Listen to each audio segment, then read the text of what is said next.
Hello world, it is Taylor. You may or may not know. This is a video I'm actually putting together, and I'm putting it off the top of my head. I'm going to be sending it to a lot of peers of mine, mainly a lot of people who I find very meaningful in terms of support, assistance, visibility, allyship, on Twitter, which is my largest social media platform. And I'm also going to be reaching out to personal contacts as well. And I say that separately because COVID's locked everyone up, obviously. But otherwise, people who know me, right? And whether that be people who I've played softball with, right? So, you know, teammates, friends, and people who are familiar enough with me that may or may not care about me, right? And of course, other meaningful people too, right? People I work with, and then we can extend from there. So just want to say hi, right? If you haven't seen me yet, right? Hi. And this video I'm hoping to keep short, because we all know I like to ramble, but this is ultimately a call to arms. I'm frustrated even having to call it that, but it's probably the best way to explain it. As I mentioned, right, that this is actually something as well that I am going to be sharing as a YouTube video, but as a private link. Not saying that it's not able to be shared, but to explain with context, should you not know yet, and I'm pretty sure I've reached out to everybody already who's got a good concept about the situation, where ultimately because of advocacy and me being a fireball about it, and I'll explain the context again just in further detail later, but a byproduct of that is not fun stuff, right? When it comes to things like personal security, right? Such as online harassment, stalking, abuse. Like we're talking people who have tried to affiliate me with a pedophile, for example. So things are just a little, you would think that if following proper processes, stuff like that gets nipped in the bud in the first place. But this has been ongoing since September. It's February. So nonetheless, though, I want to quickly affirm that I personally am safe. I'm also getting fed up with our city. I'm getting fed up with the silence that's coming along with it. I'm getting fed up with the systemic malfunctions that are happening in our city, in our province, in our community, by refusing to address the situation unless it's... No, refusing to address the situation is really the best way to put it. The only reason why I personally feel I've got as much visibility as I have over a period of time, aside from some great support from many people who would likely be on the receiving end of this video, or like the link, I should say. But otherwise, I don't stand for much bullshit. And I'm sure that's not a surprise for most of you. And when I came out in the middle of last year, and I came out pretty much on the coattails of Floyd getting murdered. And the reason for that in the meat and potatoes of it is it's just another example of the world being fucked up. It's because the world's fucked up. So when I came out, even though I knew I was transitioning already, I was honestly expecting to just be this potato in the corner and just morph into a different person, but still be miserable, right? And totally not the case now. But when I came out with the interest of education and advocacy and explaining that diversity just isn't a fun word. It's a real thing, and inclusion and equity are real things if we want to have a real healthy place to live, right? And what you think might not be your problem, but somebody who you think is a friend of yours might be a critical issue. Hi. And unfortunately, with the way that our society is built, continues to allow it to happen. So, as I mentioned, right, this is a call to arms, and like I said, I've got a wide variety of people on the receiving end of it. A quick softball plug for anybody who's obviously playing in similar leagues as me. I just want to give a really quick heads up. There's going to be something coming out by Matt, at least out of Little Mountain, that as him and I talked about it last Friday, I believe, but like a visible inclusion policy. There'll be more details about it, but it's pretty much exactly what one would expect, right? That it's in Canada, it's the way that we live, right? Where if you identify as male, you're male. If you identify as female, you identify as female, right? If you identify as non-binary, you declare a gender and you go from there. And those are the things. Anyone who combats that, I understand where you're coming from. At the same time, it's 2021 and gender diversity is a real thing. We have to learn to accept it. Right, and so that being said, it's just a quick plug just to let everybody who plays in the league, that's going to be coming down the pipes. I believe Matt said his goal is to see that come out on March 15th or no later than March 15th. I know I'll be forwarding it too. And even that said, right, if you're looking for a player, rostering as an F, right, and I'm looking to play in as many games as possible, right? My goal is to help pioneer this. I know that I'll be the first, according to Matt, at least out of that league, the first visible trans woman athlete, and I want to help pioneer the experience to ensure that systems are developed, especially when it comes to when it comes to training umpires and whatnot, and simply visibility, so that future generations of athletes don't have to deal with stuff that I have. So if you're looking for, like I said, if there's a roster spot, right, for a trans woman athlete as a female athlete, job's open, right? And I'll be more than happy to play, right? To the point though, like I mentioned, I'm frustrated.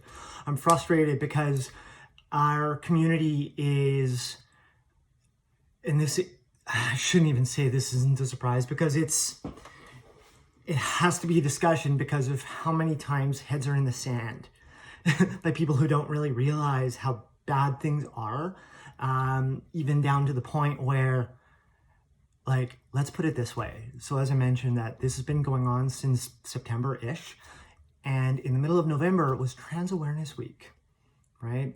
It's November 13th, if I remember correctly off the top of my head, was the beginning of Trans Awareness Week, and November 20th was a Trans Day of Remembrance, right? Which I believe, again, off the top of my head, was the 22nd, might have been 21st anniversary, I think 22nd.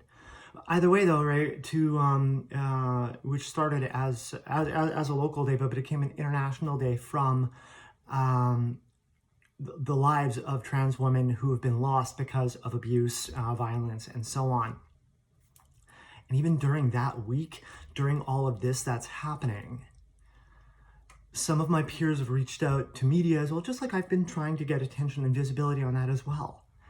And our own media, during Trans Awareness Week, rejected stories about a trans person being abused for the fear of the trans person being abused. Which, if you really read the undertones, is we don't want to have to moderate the bullying or whatever, right? But to be realistic and think that how backwards is that mentality of thinking that you're helping someone's safety by hiding them in a corner. That's not how equity works. Equity works with visibility, and allyship works with when you see a marginalized community struggling, you use your privilege that you have from not being in a marginalized community, or as much as, depending on, where you're from and what you do and how you are. But you use your privilege to amplify the voices of the people who aren't getting heard. So for that to even happen during Trans Awareness Week floored me. And things just continue to get more and more surprising when it comes to the inadequacies of our community services that ultimately, I don't want to say don't care, but aren't interested in putting the work in, aside from what's good for them. And our politicians have no interest unless somebody blatantly spells it out. And even then, who wants to get their hands dirty? Who wants to get their hands dirty on making sure that this community is a better place? Who wants to, right? Like, it's... So the reason for this video, I'm looking at the clock already, it's already at 10 minutes. We're getting there. Please hang in there with me, because I don't want to do this again. This is kind of to the point. I know I have peers who are supporting me, right? And I have peers who are backing me up. And ultimately, though, I feel I'm largely left alone now. I want to underline again, I'm safe. I also want to underline that I'm not giving up, because, like I said, it took me 39 years to come out, to just come out, to just tell myself to people that, like, my life's going to start changing. And then it didn't take long before this happened. That said, though, it took me 39 years of my life to try to be somebody that I wasn't. Okay? The fact that I'm not allowing that to happen to anyone else. I'm not. I will die before I give up because of the amount of times that I never wanted to wake up. So this is a fight that has to happen. I'm proud to champion it, at least locally, because I reflect on my own life and I don't remember anyone like me this age with this much like force of saying things are broken and they have to be fixed. So if you're still hanging in there, I hope you hear me, and I hope you find value in me, and I hope you find value in a solution,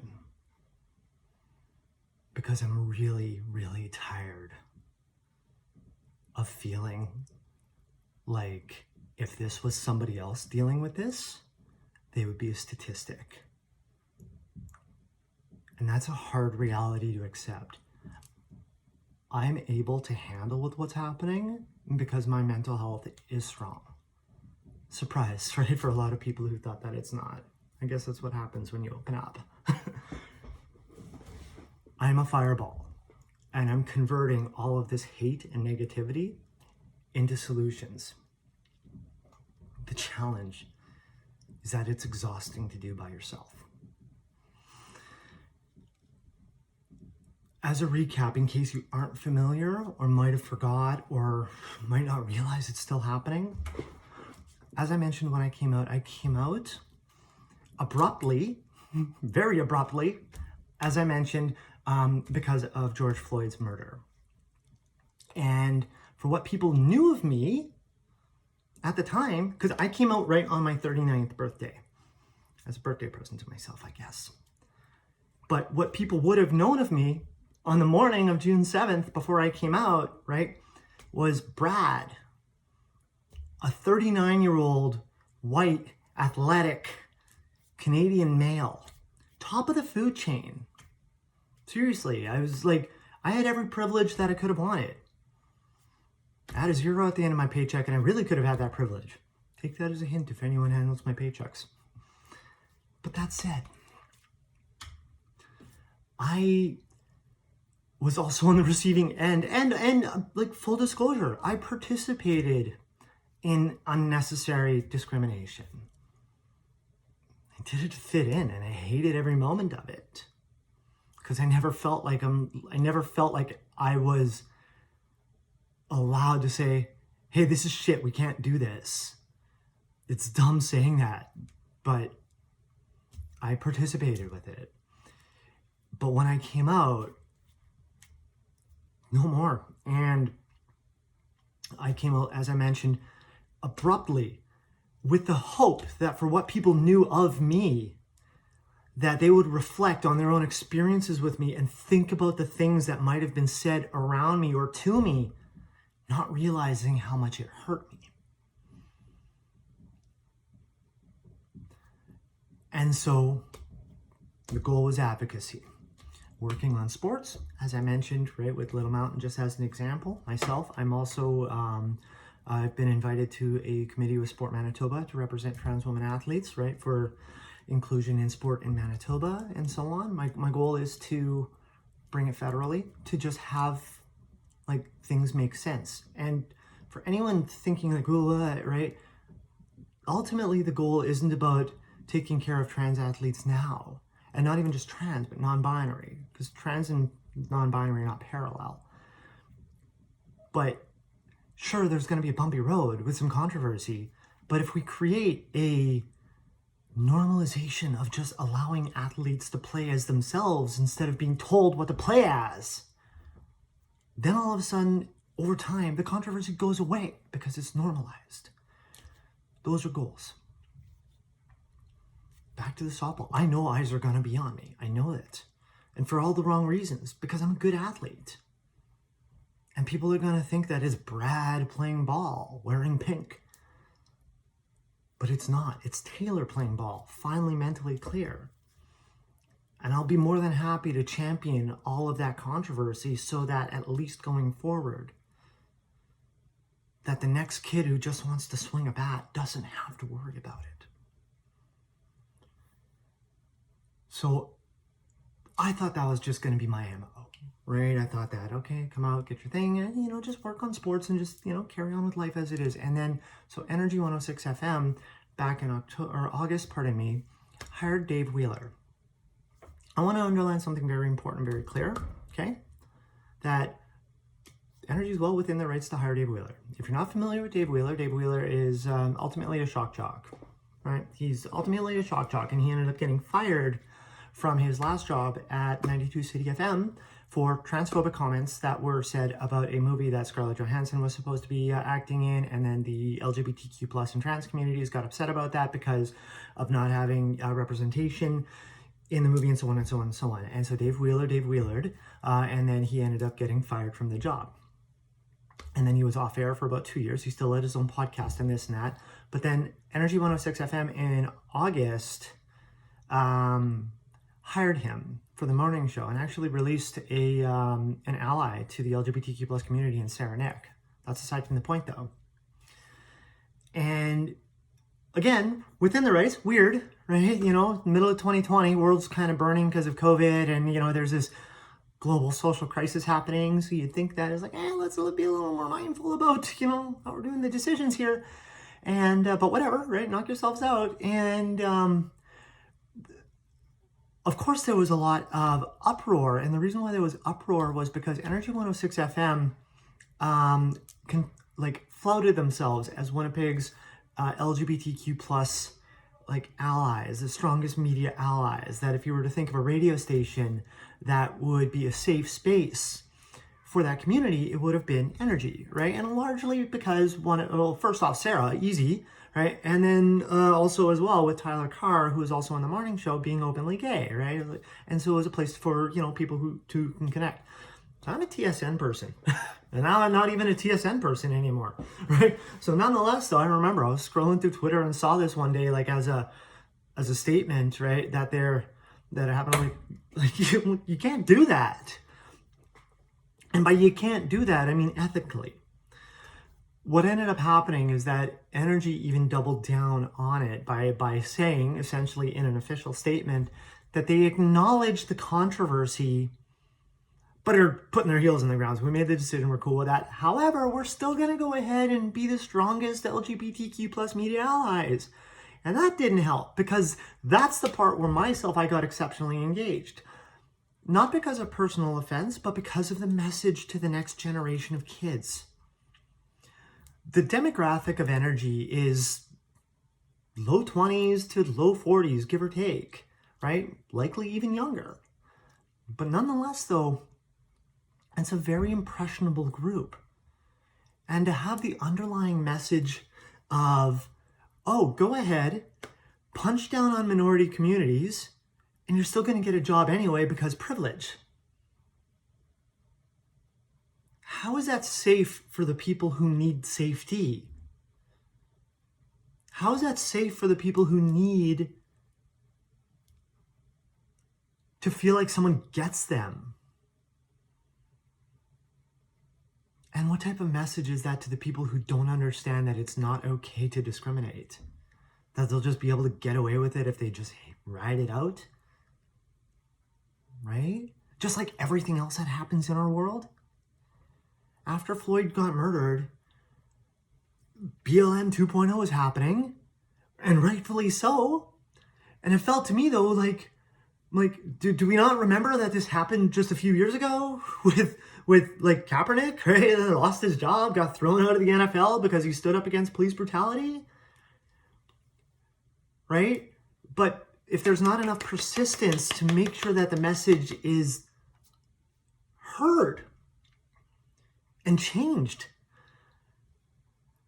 if you're in an advantaged position, i.e. privileged, But if you're in an privileged position, so long as you can ride out the squawking and everything else from the people who are addressing what is unjust, as long as you're able to ride that out, the groups who are trying to create equity go home hurt and defeated, limp, and then carry on business as usual. And this is no different. Dave Wheeler goes ahead and he gets fired from City, from Rogers, and he has his podcasts, and his podcast episodes, again, I'm not saying can't do it, freedom of speech, knock yourself out, and especially on a podcast, knock yourself out, right? But he would continue the same rhetoric, right? You know, there would be racist behavior and absolutely no atonement to the trans community, for example, right? The statements that he was saying about, like when he was discussing about his misunderstanding, like I don't get trans people, whatever, like ultimately saying that it's pretending. That if I'm pretending, like me, Taylor, if I'm pretending, then it would be no different than pretending to be a dog. I'm not a dog, and I'm not pretending. I was, not to steal a joke from a friend of mine, but I was pretending for 39 years. This is real. And the challenge is that other times that Wheeler has said offensive comments and got him suspended, for example, in previous jobs and whatnot, he ended up following up with apologies when it would come to racist comments and so on. There's been no apology to the trans community at all. As a matter of fact, in 2019, he had an interview with CBC and he doubled down on it and tried to validate what, no, you know, I said what I said and I'm standing behind it. This is the last time I'm talking about it. No apologies. And the reason why the apology is important is to acknowledge that you did something wrong. So for a radio station who presents themselves as a safe space for marginalized communities, just in general, because we have to think about even just in that building itself, where Energy 106 is located, you've got Hot 100.5, which is catered towards young women. And then CKJS, I believe, CKJS 810? It's a multinational ethnic radio station on AM. Like everything but English. So that building, in principle, should be a safe space for marginalized communities. And for them to put out a statement saying that, yeah, we have an unapologetic transphobe who happens to also be a racist and a bigot and a misogynist and so on, right?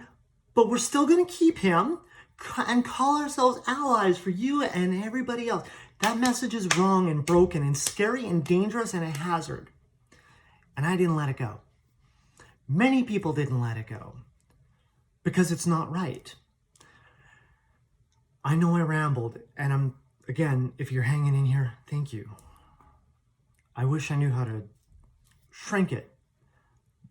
I have to assume that this is news. I was going to say new news, right? I have to assume that we don't know the story. And I'm saving a lot because, as I mentioned, this has gone from quite a while ago. So regardless, advocacy would continue. Myself and many peers of mine, right? Honestly, one of the best things from this pandemic is almost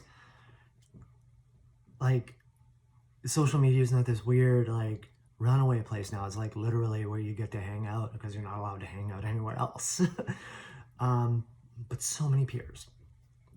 Everybody's standing up for the same reason. Hey, you can't do this. This is wrong.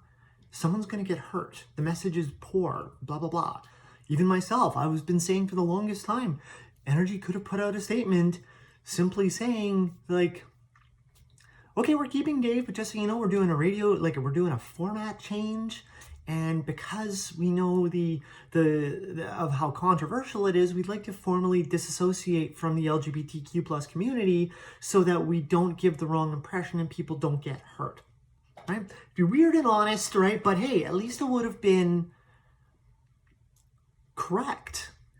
And instead, throwing a smokescreen at the community, hoping to not lose radio station ticks, thinking that Dave got better. And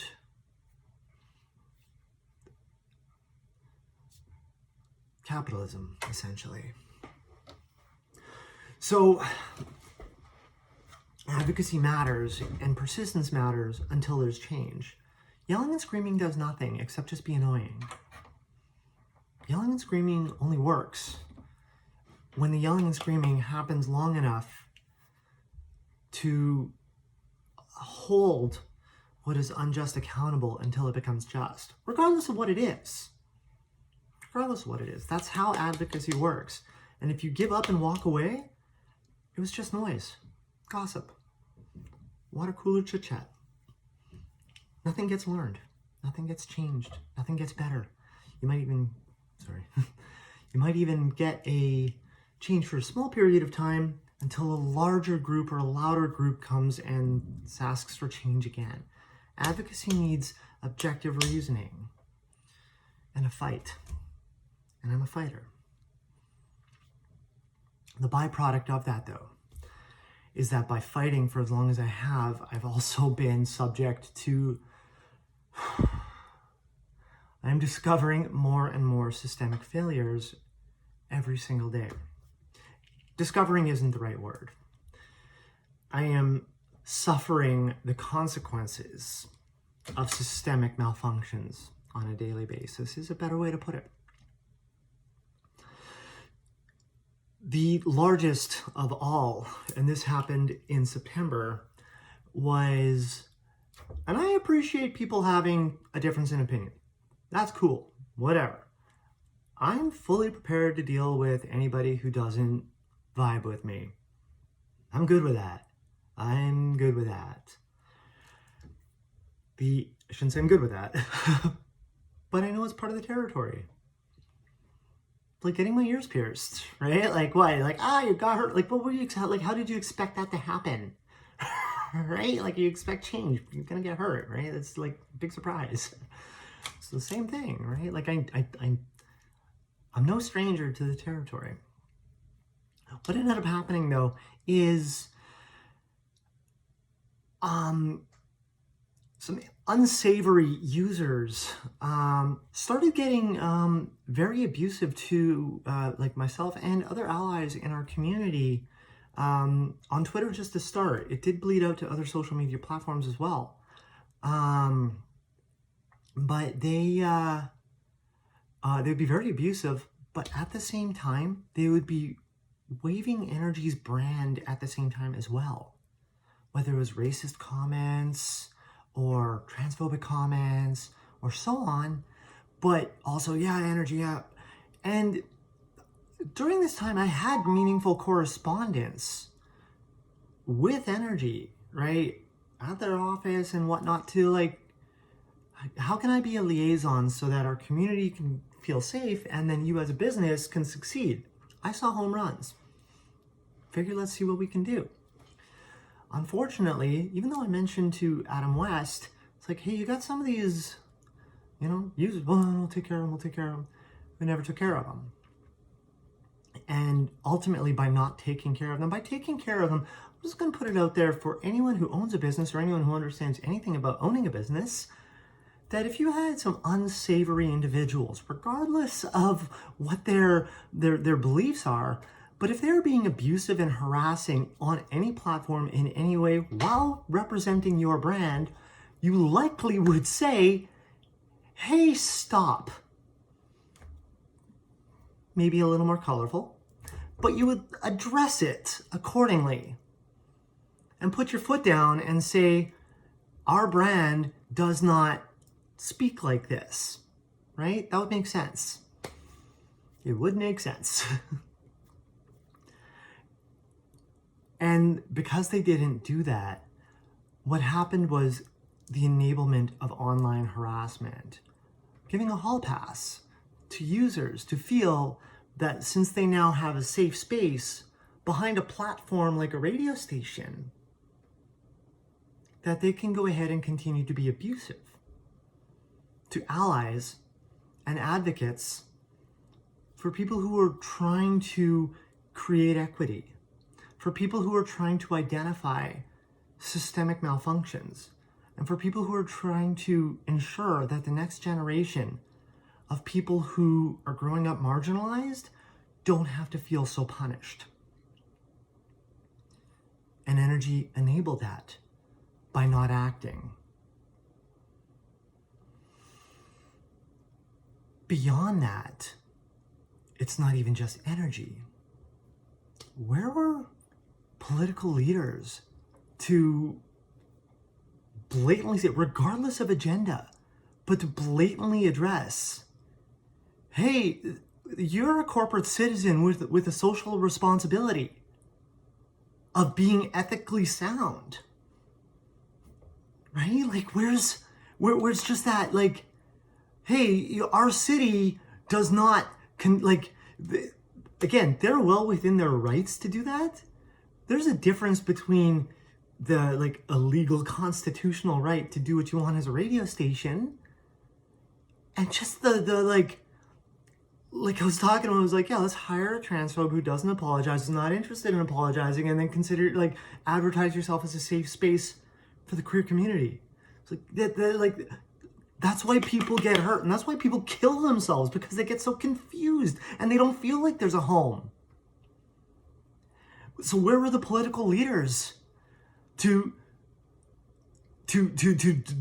denounce it? Not even just be like, oh, you know, I don't like that, but to be on it, make it a thing.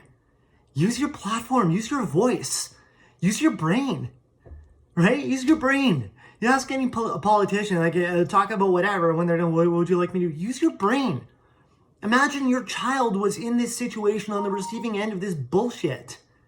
What would you do to stop it? Right? Like,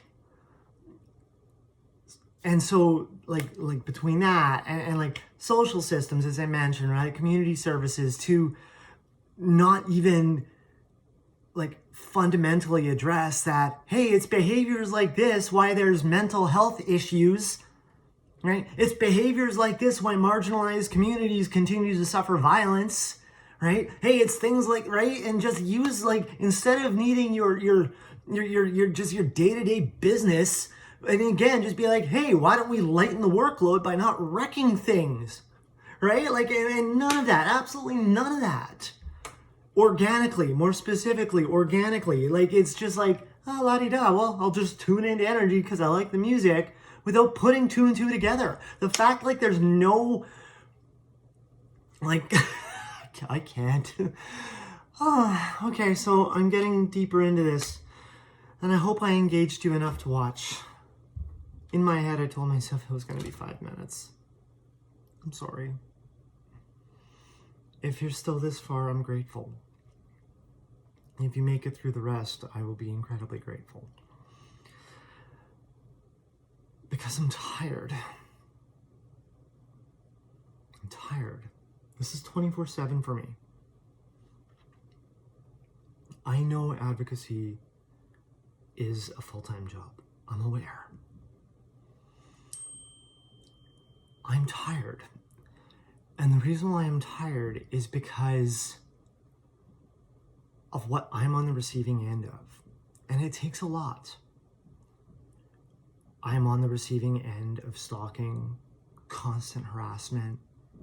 I can't be confident about bringing myself to any other social media platforms or likewise, because I think there's at least 24 handles of people hunting me down. I've been threatened with a knife as an image or whatever. How do you interpret that? These people have deadnamed me. They've dug up old pictures and like shown people I played softball with back in like 2011 or something like that. So how do I know that they're safe? as I mentioned, that they've tried to affiliate me with a pedophile,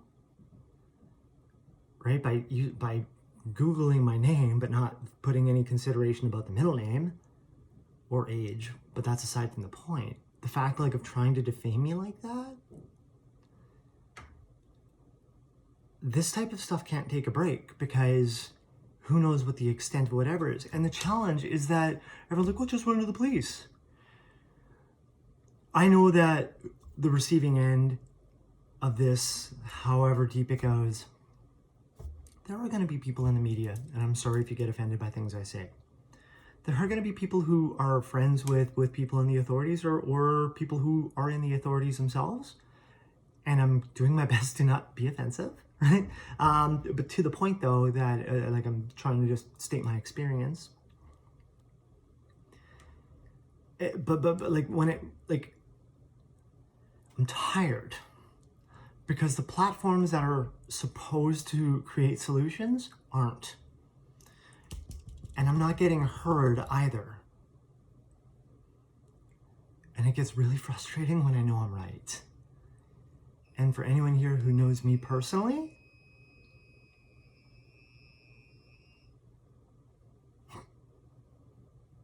you know I know I'm right. But people are like, oh, just run to the cops or whatever. Sure, that kind of makes sense, except it's useless. We have to remember this is online. So many added parameters to that, and then add the fact that, I don't even want to get into it, but let's just put it this way. It is the absolute last option. I don't really want to talk about how officers were sitting here and lamenting to me about not being wanted at Pride. And I don't want to talk about how the last time a detective was here to just talk, she was telling me, like, racism's better. You don't have slaves anymore. Days after the Aisha Hudson ruling. Racism isn't better, just by the way, at all. I'm struggling with keeping my composure at this point when it comes to the authorities, because it's frustrating, because I'm not a lawyer, but it's frustrating when I see, doing my own reading in the criminal code. I just want to put it out there again. The criminal code's a big book, and you have to go to school for a long time. And because I'm reading the criminal code, so I can translate my experience to the officers for them to get motivated to do something. Run to the cops. Okay, sure. Right? Like, that's the point. And which goes to everything that I'm saying now. These are systemic malfunctions, because to end situations like this, need people, not police. Not to say that the police aren't useful, because ultimately, because we don't know the extent of these individuals, I personally am interested in taking that to as full of the extent of the law as possible. So, hey, if anyone out there is a lawyer or know a lawyer, right, who feels like throwing me some time, right, like, let's chat. But you know what I mean? It's not my responsibility to dissect the criminal code, because otherwise the only time that any type of authority is going to step in is if, instead of the impression of a knife, to actually get stabbed with a knife, be like, oh, okay, that's a crime, right? Let's go get that done. That's when I get saved. So the constant pleas from myself and my community to platforms such as media, such as politicians, such as social services, such as peers, friends, teammates, the asks for visibility and noise and demands for change and accountability and create solutions and to stop things in their tracks. Those are the goals that need to happen, regardless of what advocacy is. Or is for, pardon me. It only works with persistence and significance. Like I said, I'm tired. I need a team. Not just a group of people all with like-minded I need people who are interested in being a team with me so I can take some time off. I'm not saying I'm running away on a vacation, but I'd like to work out without having this in the back of my head, knowing that someone else is still working. I'd like to meal prep and know that I'm not losing any traction. I'd like to focus on personal projects, have some joy, knowing that I'm not losing the opportunity to keep moving forward. And I bring that up because as time's gone on, especially since August, right, since the announcement of the hiring, aside from a select few, and I know there's the odd squeak every now and again, but the amount of visibility and noise and persistence is almost gone as far as I can tell. And I'm standing looking around wondering, do we care? Are we done caring? Because I'm not done caring, because nothing's changed, nothing's fixed, nothing's solved. Where is everybody? What's happening? What are we doing? How are we making the next, how is it, was it really a problem? Or were you just looking for a reason to bitch?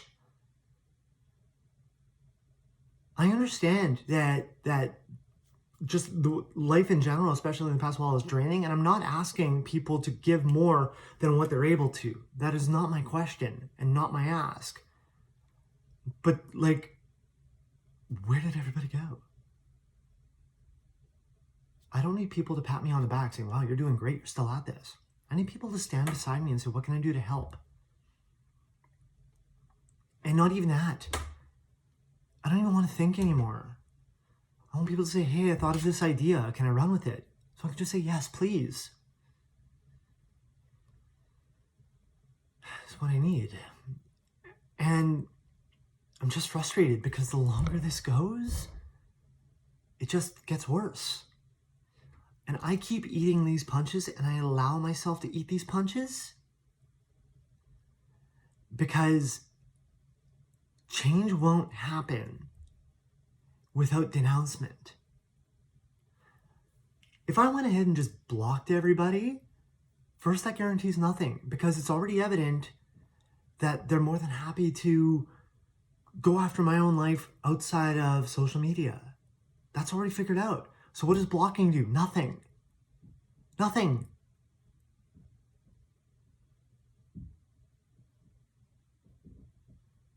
The only thing that stops stuff like this is, for example, a demand for energy to be held accountable for enabling this by platforms and hold their feet to the fire so that these individuals realize that this actually isn't a safe space for them and that our community is protected by people who truly care. And so piss off. Even if I block them and they choose to not go after me anymore because they're bored or whatever, or realize it's just whatever, it is what it is, I underline I'm at peace with everything. What I'm not at peace with, though, is that if they move on to someone else who doesn't have the same mental strength. I personally know people who are suicidal. Recently spoke to a very good friend of mine who's having suicidal ideology or ideations. Just earlier this week. It's in the back of my head of what happens if they just stay on that person.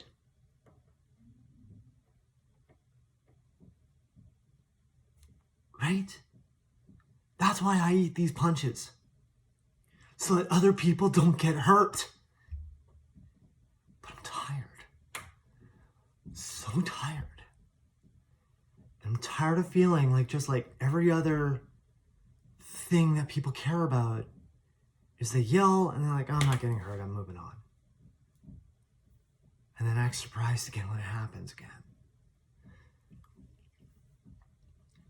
So anyway, this is slightly longer than 5 minutes. if you're here still, thank you. I'm going to try to put chapters in here to at least move people through. But the longer this goes, the more failures I just suffer the consequences of. And so like I said, to have a team, to just work together, the first thing to do with the team is to figure out what to do. So if you hear this and you're interested in using your strength, whatever that strength looks like to you, but you agree that you have a space in your life to help create a solution, you're on my team. There's never too many people. But I can think of many things to really address everything and put an end to it. This entire thing has so many narratives. Like I mentioned about the smokescreen of affirming to be allies, but not being allies at all. And then the corporate responsibility, or the responsibility of a corporate citizen, I should say, and just like to be ethically sound. And like our community and leaders in our community just allowed it. In the media, as I mentioned earlier, and not even counting any other type of media who are afraid to talk about it because they don't want to sacrifice themselves. They don't want to use their platforms and their abilities and their privileges, even though someone else is getting the digital shit kicked out of them. They don't want to do that either. So print media won't write because they don't want to deal with the transphobic reactions. It's bullshit. Audio media won't talk, aforementioned. Video media, same thing. Everyone was more than happy to cover it when it happened, but then everyone just walked away after without realizing the story's not even close to done.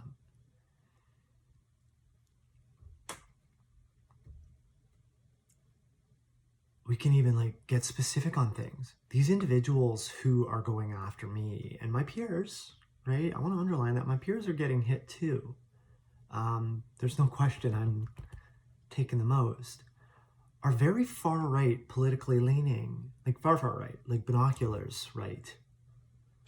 Like some of this behavior is borderline QAnon, Pizzagate stuff.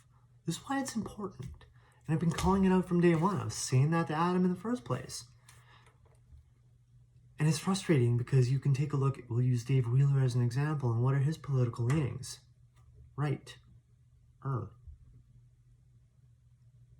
We can even go consider Gary Marshall, Manitoba First, Manitoba Party. Right. Dave Wheeler, Manitoba First. It's not a coincidence. It's not a coincidence. There's a story right there. Who wants to talk about that? The company itself, Evanov Radio Group, is transphobic, which is absolutely nuts considering that their father, right, but the former owner of it, Bill Evanov, even though he passed away February 28th, 2020,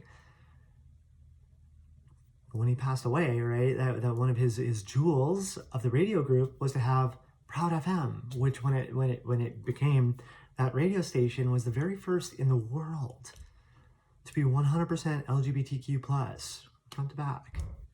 Proud FM.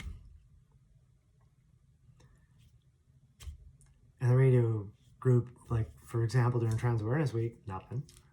Just saying. Energy, absolutely nothing. No reason why. What is it? Z103.5, which is their flagship radio station. I called it out and it got fixed, right? Silently, because you'd think that it would get addressed with an apology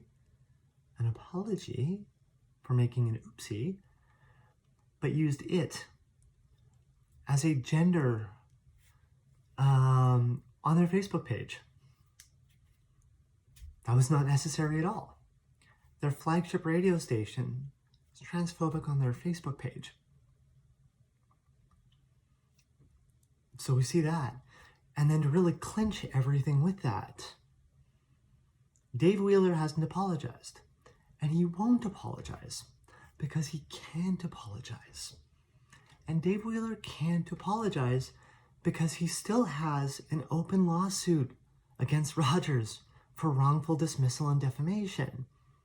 And if he apologizes or is affiliated to an organization who apologizes or is sympathetic to the trans community,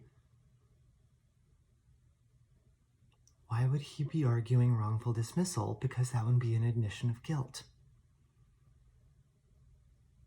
Our community has a $1.4 million bounty put on its head. That's how much that lawsuit is worth. $1.4 million. And Dave Wheeler and nobody in the Evanov Radio Group would apologize because it would compromise Dave's lawsuit.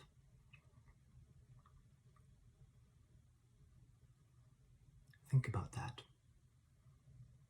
How would you feel if somebody put your worth on a piece of paper and said, you're worthless. I want my paycheck instead. My community is worth more than $1.4 million. Every single person who's in my community is worth $1.4 million. And I can tell you that if you put a price on my head, you better be able to pay up.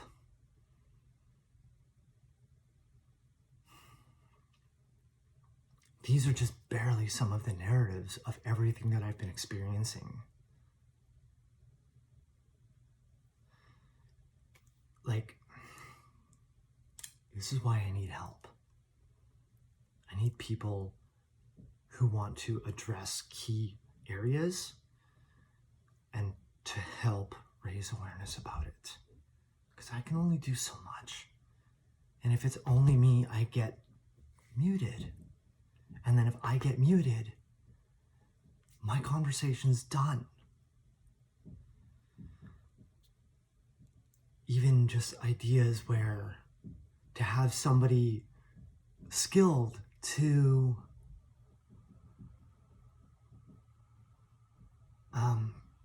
even just take narratives and shrink them and make them easy to read.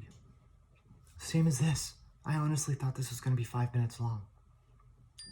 And then I realized, for me, for anyone who knows me, I can't squish the earth into a marble. I wish I could.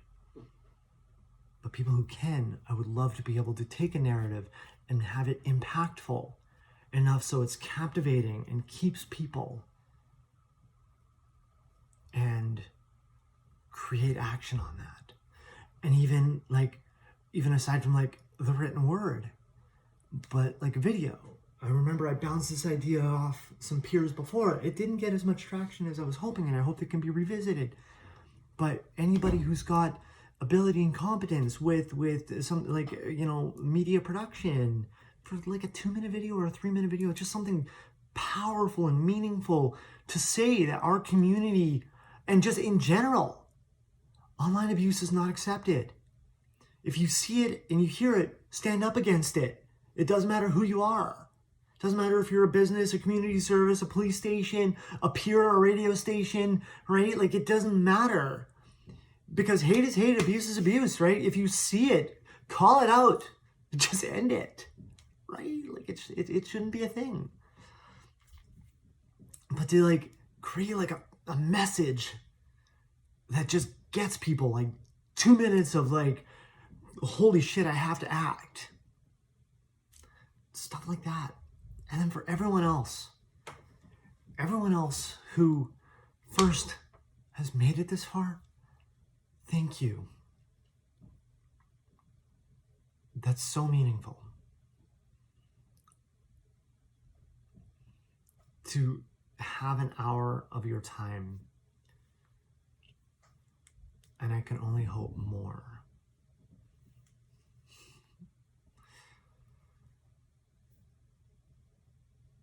Because you believe that I'm worth something, and you believe that I'm worth fighting for, and you believe that what I'm fighting for is worth fighting for, is priceless to me. And so if you've made it this far, thank you. Because then for everyone else, about what can I do? Visibility. With all respect to everybody using Twitter as an example, likes and retweets are fine. But what do they really do aside from gossip? Action. Action. Demand for change. Reaching out to their advertising group still. Hey, do you guys know this is happening? Are you okay with having your brand affiliated with this? Regardless of whatever platform they use. Help call it out. It's 2021. Businesses only make decisions with their wallets. Honestly, call it out. And help. Help raise the awareness. Share this video. Whatever. And this, and this is why I don't have it posted publicly on my YouTube page. And you're more than welcome to check out the other links. I recommend it, as a matter of fact, too. Of it's just creating more story, right? But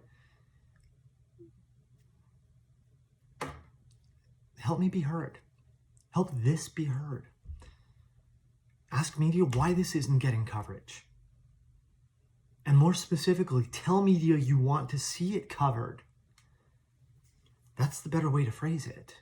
I want to see this covered because this is important to our community. Isn't that what it's supposed to be about? My community deserves to hear this. And my community deserves to be heard. Write your MP, write your MLA. I know it's all cliche, but in all seriousness, there's a massive systemic failure happening from the mayor all the way to the front doors of energy. For this to be allowed to be enabled in our community and not denounced loudly. Cyberbullying, for example,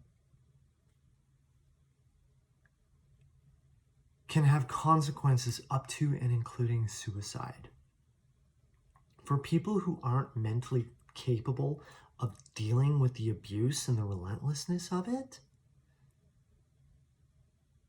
depending on their own abilities, might feel the only way out is to get out. And our city is allowing that to happen.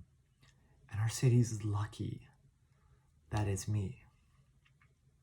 Because I'm going to create change. I'm doing my best to create change.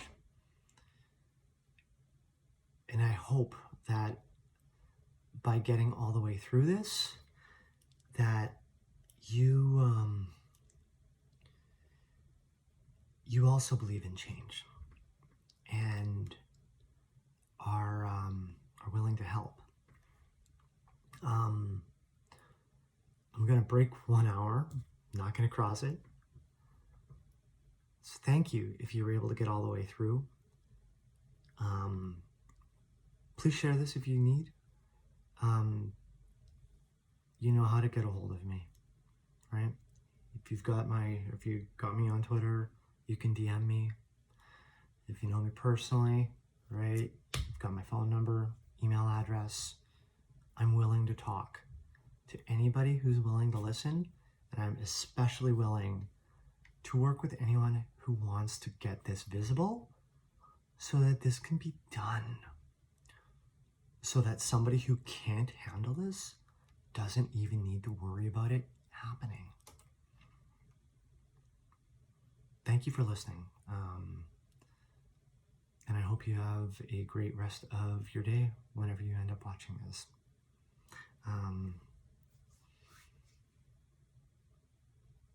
Yeah, that's it.